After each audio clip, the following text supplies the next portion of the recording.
Today I'm going to talk to you about feet. I think most of us don't give a lot of thought to our feet and foot health, but they're so important. They're our base of support for walking, running, lifting, like most of the activities we do in the day, we're doing them on our feet. Our feet are really complicated structures as well. There's just so many bones, ligaments, tendons, muscles in there. And if your feet aren't functioning properly, it can often cause troubles up the chain. Obviously in your ankles and calves, but further up again, knees, hips, all the way up to your shoulders and neck. So if your feet are functioning properly, chances are the rest of your body will be working well as well. So I'm going to show you some exercises. First thing we're going to do though is just to check in with our feet, and we're just going to do controlled articulations. So we're going to do this at the start and at the end, and just to see the difference. You're probably going to hear a lot of clicking from my feet and ankles today. So I'm just going to hold my knee here, and then I'm going to rotate my foot in as big a circle as I can.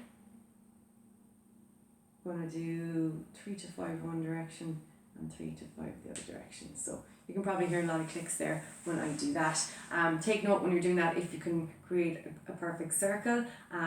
Most people will probably get stuck in some part of it, and that's where there might be a bit of restriction in your foot. Okay, so that's the first one. Then we're going to do a few different movements.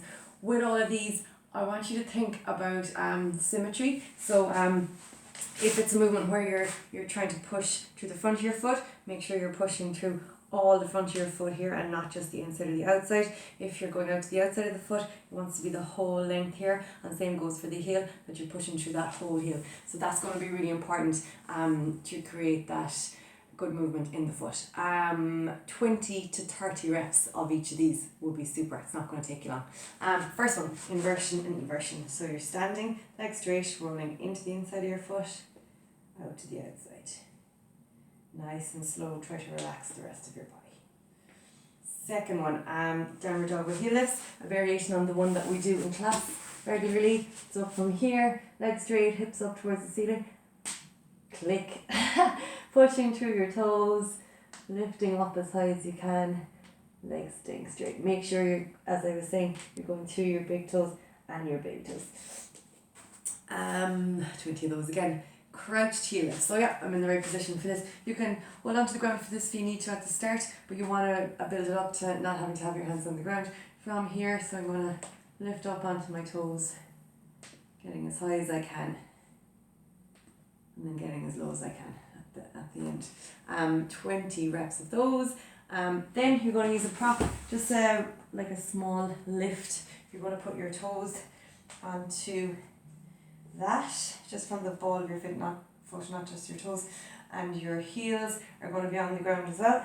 And from there, you're going to push your knees forward until you feel the front of your leg kind of under tension.